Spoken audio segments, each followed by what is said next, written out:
నమస్కారం, DR focus news కు స్వాగతం. నా పేరు శ్రీధర్. 1991 బ్యాచ్ ఎస్ఐని. ఎస్ఐ అంతా కూడా 10 ఇయర్స్ కడప జిల్లా చేశా. సిఐగా ఇన్స్పెక్టర్గా కర్నూలు జిల్లాలో చేశా. సిఐడి హైదరాబాద్లో కూడా చేశాను. డిఎస్పీ అయినాక రాయచోట్లో చేస్తున్నాను. తర్వాత ఇక్కడికి రావడం జరిగింది కావలికి. ఈ కావలి గురించి విన్నాను. కావలిలో సమస్యలు కూడా తెలుసుకున్నాము. పబ్లిక్ కూడా మంచి పబ్లిక్, ఇక్కడ రిలయబుల్ పబ్లిక్. మెయిన్గా మన ప్రయారిటీస్ శాంతి భద్రతల్లో ఎక్కడ ఎలాంటి ప్రాబ్లం రానియకుండా ప్రతి ఒక్కరు కూడా భద్రతగా హ్యాపీగా సంతోషంగా జీవించాలని మేము దానికి మా పోలీస్ శాఖ తరఫున గట్టిగా కృషి చేస్తాము. రౌడీజం కానీ లేకపోతే ఇంకేమైనా గోండాయిజం కానీ ఇట్లాంటివంతా కూడా మీ దృష్టికి వస్తే మాకు చెప్పండి, వెంటనే చర్యలు ఉంటాయి. అదేవిధంగా మత్తు పదార్థాలు యువత బానిస అవుతున్నారు. ఈ మధ్య కాలేజెస్ కూడా ఎక్కువ ఉన్నాయి ఇక్కడ కావలిలో. దాదాపు 4 ఇంజనీరింగ్ కాలేజీలు ఉన్నాయనుకుంటా కావలి చుట్టుపక్కల. ఇదంతా కూడా మత్తు పదార్థాలు గంజాయి గురించి మా పోలీస్ శాఖ తరఫున త్వరలో అవేర్నెస్ ప్రోగ్రామ్స్ అన్నీ కూడా పెడతాము.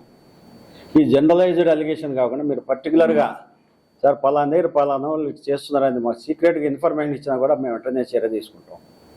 జనరల్గా చెప్పేస్తారు సార్ అక్కడ అది ఉంది సార్ ఇది సార్ అది. అట్లా కాకుండా మీకేమైనా ఇన్ఫర్మేషన్ వచ్చినప్పుడు మాకు చెప్పండి సీక్రెట్గా, మీ పేరు బయట పెట్టకుండా మేము గట్టి చర్యలు తీసుకుంటాము. అదేవిధంగా కావలి పట్టణంలో కూడా ట్రాఫిక్ సమస్యలు చాలా ఉన్నాయి. జనాభా పెరిగిపోతుండరు, వెహికల్స్ పెరిగిపోతున్నాయి, రోడ్లు ఏం పెరగల. ఇంకా వెండర్స్ అంతా రోడ్డు మీద వచ్చాడు, వాడిని ఏమన్నా అన్నామంటే సార్ మా కడుపు కొడతారు సార్ అంటారు. ఇట్లా రకరకాల సమస్యలు ఉన్నాయి. దీనికి మున్సిపాలిటీ వాళ్ళు, రెవెన్యూ వాళ్ళు అందరూ కలిసి కూడా చేయాలా. వాళ్ళతో అందరూ కూడా కలిసి మాట్లాడుతున్నాము. ట్రాఫిక్ సమస్య లేకుండా కూడా, ట్రాఫిక్లో ప్రాబ్లం లేకుండా కావల్లో చేస్తాము. అదేవిధంగా కొంతమంది పిల్లలు హై స్పీడ్లో పోవడము, సైలెన్సర్ మార్చి రకరకాల శబ్దాలతో పోవడం ఇటువంటివన్నీ కూడా చేస్తున్నారని తెలిసింది. దానికోసం మా పోలీసు ఎస్ఐలకి సిఐలకి చెప్పాను.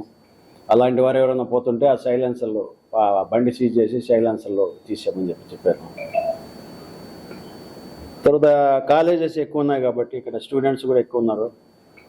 ఈ ర్యాగింగ్ కానీ, ఈవ్ టీజింగ్ అని ఇట్లాంటి వాటిలో కూడా గట్టిగా చర్యలు తీసుకుంటాము. మీ దృష్టికి వచ్చినా కూడా మాకు ఇన్ఫర్మేషన్ ఇవ్వండి.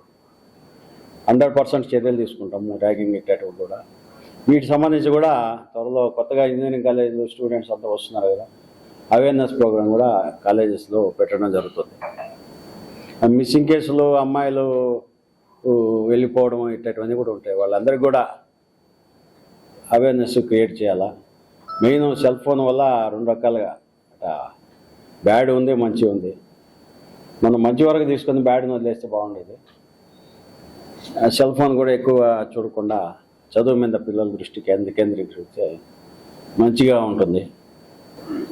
ఈ విధంగా ప్రయారిటీస్ ప్రకారం కావల్లో ఎలాంటి ప్రాబ్లం లేకుండా, శాంతి భద్రత విభాగం ఇబ్బంది లేకుండా ప్రజలు మనశ్శాంతిగా ప్రశాంతంగా ఉండేందుకు మా ఎస్పీ గారు మాకు అన్ని ఆర్డర్స్ ఇచ్చారు. ఆయన ఆర్డర్స్ మేరకు మేము గట్టిగా చేసుకుని కావలి సబ్ డివిజన్ పరిధిలో ఎలాంటి గొడవలు జరగకుండా చేస్తామని హామీ ఇస్తాము.